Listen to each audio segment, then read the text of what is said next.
रायगड, महाराष्ट्रासह देश विदेशातील ताज्या बातम्या पाहण्यासाठी मॅक्स इंडिया लाईव्ह चॅनलला सबस्क्राईब करा आणि बेल आयकॉन दाबायला विसरू नका.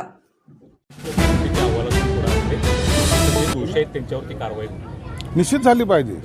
सोमनाथ सूर्यवंशीचा जो मारहाणीमध्ये मृत्यू झाला असा जर अहवाल आला असेल, त्याला जो कोणी कारणीभूत असेल त्यांच्यावर कारवाई झालीच पाहिजे, ही शासनाची भूमिका आहे. आणि मुख्यमंत्र्यांनी हे स्पष्टपणे सांगितलेलं आहे, यात जो दोषी आढळेल त्याच्यावर कारवाई ही होईलच. दिशा सालेन प्रकरणामध्ये आदित्य ठाकरेंचा समावेश आहे. 2-3 दिवस पुन्हा हे प्रकरण वर आलेलं आहे. काय सांगू शकाल? दिशा सालेन प्रकरण हे अत्यंत गांभीर्याने घ्यायचं प्रकरण आहे. याला राजकारण म्हणून पाहू नका. त्याच्यामध्ये जे काही तुमच्या चॅनलच्या माध्यमातून बातम्या आलेल्या आहेत, त्या दिवशी घडलेली तिथलची रात्रीची पार्टी, तिथं तिच्यावर झालेला बलात्कार, रेप ज्याला म्हणतात, अशा प्रकार झालेलं रेप, आणि त्याच्यातून तिला जे ढकलून देण्यात आलं, म्हणजे ढकलून दिलं नाही तर तिला मारल्यानंतर फेकलं.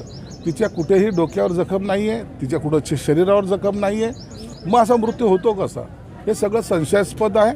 आणि तिच्या वडिलांनी जे काही सांगितलं आहे की 5 वर्ष मी दबावामध्ये होतो, माझ्यावर प्रेशर होतं, माझी महापौर ज्या मुंबईच्या आहेत त्यांचा प्रेशर होतं, माझ्यावर नजर कैदेत असल्यासारखं मी होतो, म्हणून ते हायकोर्टात गेलेत. आणि हायकोर्टामध्ये जोही न्यायमूर्ती जो काही आदेश देतील त्यानुसार कारवाई होईल. परंतु निश्चितच एक महिलेवर अशा प्रकारचा राजकीय ताकद वापरून जर अत्याचार होत असेल तर त्यांना सगळ्यांना फासावर लटकवलं पाहिजे. मुंबईतल्या रस्त्यांवरनं एकनाथ शिंदेंना भाजपच्या आमदारांनीच घेरलेलं आहे, खड्ड्यात पैसे गेलेले, तशा प्रकारची भावना व्यक्त केलेली आहे. काय सांगाल? त्यांना आणखीन त्याची कल्पना नसेल. मुंबईच्या रस्त्यावर हातात पाईप घेऊन रस्ते साफ करणारा मुख्यमंत्री देशाने कधी पाहिला नव्हता. ते एकनाथ शिंदे साहेबांनी केलेलं आहे. रस्ते साफसफाई करणं निश्चित चुकीचे आरोप आहेत. काही ज्या गोष्टी मनाने करायच्या आहेत ना, त्या सगळ्या शिंदे साहेबांनी केलेल्या आहेत. म्हणून 24/7 काम करणारा मुख्यमंत्री म्हणून त्यांचा गौरव आहे महाराष्ट्रामध्ये झालेला आहे. का घेरण्याचा प्रयत्न केला जातो असं वाटतं? नाही, घेरणं असं अधिवेशन सुरू झाल्यापासून अनेक मुद्दे काढण्यात आले. हो, असं एकनाथ शिंदे साहेबाला घेरणं इतकं सोपं नाही आहे. हे अनेक सगळ्या साखळदंड तोडून आम्ही बाहेर निघणारे लोक आहोत. म्हणून असं कोणी घेरणं आणि त्याला आम्ही काही अटक आम्हाला होईल असं समजायचं काहीच कारण नाही. नागपूरची दंगल आणि औरंगजेबाची कबर यावरून आता NIAचं संपूर्ण मराठवाड्यावरती लक्ष आहे. प्रामुख्याने ही दंगल कुठे पेटवली असं वाटतं तुम्हाला? आणि NIA आता त्यामध्ये एंटर करते. ते बघा, अतिरेकासाठी काही जे काही केंद्र आहेत भारतातली, त्यामध्ये प्रामुख्याने अडवाणीच्या काळामध्ये सुद्धा, ते उपपंतप्रधान असतानाच्या काळामध्ये सुद्धा संभाजीनगर हे नेहमीच अतिरेकाचा अड्डा मानल्या जातात.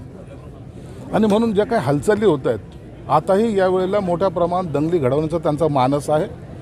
त्याचा एक भाग लोकांचं लक्ष केंद्रित करण्यासाठी झालेली ती नागपूरची दंगल आहे. परंतु त्याचा परिणाम आता या पूर्ण मुंबईमध्ये किंवा इतर महाराष्ट्राच्या ठिकाणी होण्याची शक्यता नाकारता येत नाही. म्हणून शासनसुद्धा तेवढं सतर्क आहे आणि शासनाने यांना सगळ्यांना ठेचण्याची भूमिका घेतली. संभाजीनगरमध्ये आता कोण आहेत असे की जे दंगल भडकवू शकतात? अनेक दर महिन्याला आमच्याकडे पकडले जातात. आमच्याकडे बांगलादेशी पकडले जातात. आमच्याकडे असे अतिरेकी कारवाई करणारे लोक पकडले जातात. आमच्याकडे सगळी लिस्ट आहे तशी. म्हणून हे सेन्सिटिव्ह शहर ज्याला म्हणतात ना, त्याच्यामध्ये संभाजीनगर हे प्रामुख्याने घेतले जात आहे. मुंब्रा असेल, मालेगाव असेल, हे जे काही आहेत त्याच्यातला एक संभाजीनगर आहे. म्हणून आता त्याच्यावर जो कोणी भेटेल त्याच्यावर कारवाई ही होणारच आहे.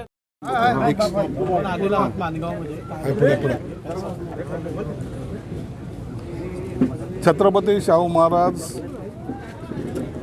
आणि डॉक्टर बाबासाहेब आंबेडकर यांची झालेली भेट, आणि महाराजांनी डॉक्टर बाबासाहेब आंबेडकराला पुढचा राजा, दलित जनतेचा राजा म्हणून जी घोषणा केली, ती ही माणगाव. मला या ठिकाणी आल्यानंतर तो विशेष आनंद जाणवला. गावकऱ्यांची एकता या ठिकाणी पाहण्यात आली. आजही गावकऱ्यांनी 4.5 एकर जमीन ही बाबासाहेबांच्या जीवनचरित्रावर जे काही वास्तू उभी करायची त्याला दिली. त्याबद्दल सरपंच, त्या सर्व गावकऱ्यांचे मी आभार मानतो. एक सलोखा ज्याला म्हणतात तो टिकवण्याचा माणगावच्या या लोकांनी केलेला प्रयत्न हा उल्लेखनीय आहे. सर, पार्टीच्या वतीने खरं तर कार्यक्रमाचं आयोजन करण्यात आले. जनजागृतीमध्ये पार्टी खरं तर कमी पडते, कार्यक्रमाची माहितीच नसते. त्या असलेल्या निम्म्या निमंत्रणाला सुद्धा सकाळी माध्यमांना सुद्धा निमंत्रण दिलं गेलेलं नाही. निश्चित मी आल्यानंतर जो कार्यक्रम ज्या स्टँडर्डने झाला पाहिजे होता, ज्या लेवलने झाला पाहिजे होता, त्याच्यामध्ये त्रुटी आढळून आलेल्या आहेत. मी येणार का नाही याची सुद्धा शंका त्यांना होती. अधिवेशन चालू आहे, मग एक शासकीय कार्यक्रम घ्यावा या पद्धतीने त्यांनी तो अरेंज केला होता. परंतु पुढच्या वेळेला मी आताही त्यांना सांगितलं की लंडन हाऊसमधलं काही काम बाकी आहे ते तातडीने करा, त्यासाठी मान्यता मी दिलेली आहे त्यांना. आणि लवकरात लवकर एप्रिलच्या कालावधीमध्ये, आता मार्च चालू आहे, एप्रिलमध्ये पुन्हा मी एकदा येईल, त्या टायमाला सुद्धा या माणगावला भेट देणार. माणगाव परिसरातल्या या सगळ्या विकासासाठी तत्कालीन मुख्यमंत्र्यांनी मोठ्या निधीची घोषणा केलेली होती, मात्र निधीची तरतूद झालेली नाही अद्यापही, त्यामुळे कामं कुठे थांबताना. तरतूद झालेली नाही असं नाही आहे. मधल्या काळामध्ये असलेली आचारसंहिता वगैरे सर्व पाहता आता अर्थसंकल्प हे गेल्या 10 तारखेला सादर झालेला आहे. त्यामध्ये कुठे खर्च करायचा हा मंत्र्याचा अधिकार असल्यामुळं विशेष नावानेच तरतूद झाली पाहिजे असं काही नाही. परंतु यांचा प्रस्ताव आला तर मी त्याला मान्यता देणार आहे आणि ह्या 6 महिन्यामध्ये या कामाला सुरुवातसुद्धा होणार आहे. सोमनाथ सूर्यवंशी यांचं ब्लास्ट झाला, त्यामध्ये आता परमवीर सिंगांचं नाव समोर येते, त्यांचा हात असल्याचं. कारण परमवीर सिंगांनी तत्कालीन जे महबूब मुजावर म्हणून ATSचे प्रमुख होते त्यांना सांगितलेलं होतं की राष्ट्रीय स्वयंसेवक संघाची अध्यक्षांना ताब्यात घ्या, त्यांनी घेतलं नाही म्हणून ही सगळी कारवाई आता होते असं नाही. असं नाही, जो कोणी आता बघा हे सगळ्या दंगलीमध्ये जो कोणी आरोपी असेल त्याच्यावर कारवाई झाली पाहिजे. कुणाला पाठीशी घालायचा सरकारचा प्रयत्न नाही, पहिलाही नव्हता, आजही नाही, भविष्यात राहणार नाही. शिवाजी महाराज आणि संभाजी महाराजांबद्दल अपशब्द वापरणारा कोरटकर अजूनही गायब आहे. त्याला पकडण्यासाठी कोल्हापूरची 2 पथकं नागपूरमध्ये पोहोचलेत, मात्र अजूनही सापडत नाही. अशा पद्धतीने निश्चित शिवाजी पकडलं. महाराजांचा त्यांचा अपमान करणाऱ्यांची खरं तर निश्चित पकडला जाईल.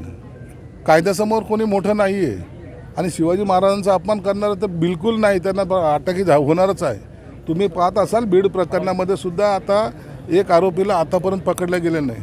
पोलीस शोधत आहेत. काही वेळेला आरोपी स्वतःला शार्प समजून लपायचा प्रयत्न करतो, परंतु हे जास्त दिवस चालणार नाही, त्यांना हे अरेस्ट केली जाईल. निलेश राणे आणि भास्कर जाधव यांची आरेतुरीची भाषा आता सभागृहात आहे. सभागृहाची मर्यादा त्या ठिकाणी पाळणं अतिशय गरजेचं प्रत्येक आमदारांनी, मात्र त्या ठिकाणी आरेतुरीची भाषा आता आज सभागृहात पाहायला मिळते. ती कोकणाची थोडी भाषा असे असते, थोडी त्याला नाविलाज आहे, परंतु निश्चितच चांगले मित्रसुद्धा ते आहेत. मुख्यमंत्री देवेंद्र फडणवीस यांनी ABP माझ्याशी बोलताना असं म्हटलं की 2019ला मला ज्या पद्धतीनं बाजूला केले गेले होते ते मला दाखवून द्यायचं होतं की जसे एकनाथ शिंदे म्हणतात की मला हलक्यात घेऊ नका, तसे हलक्यात घेऊ नका हे मला दाखवून द्यायचं होतं, म्हणून हे सगळं केलं. नाही, ते केलं नाही आहे. ज्या 19ची जी आम्ही निवडणूक लढवली होती ती शिवसेना भाजप युती म्हणून लढवली होती. ही गोष्ट लक्षात घ्या. निवडणूक एका युती म्हणून लढायची, निवडणूक झाल्यानंतर सत्तेसाठी दुसऱ्याकडे जायचं, ही जे काही प्रकार होता तो चुकीचा होता. मग त्याचा राग हा प्रत्येकाच्या मनात होता आणि आम्ही मग ते घडवण्यासाठी पुढाकार घेतला आणि तो चमत्कार आम्ही घडवला. तर बच्चू कडू आपले एकेकांचे सहकारी आहेत, मात्र कर्जमाफीची तुम्ही घोषणा केली होती, अजून होत नाही म्हणून आता ते आंदोलनाला बसलेत, रायगडाच्या पायथ्याशी आंदोलन करतात. बच्चू कडू आंदोलन करतायत, त्याची दखल सरकार घेईल.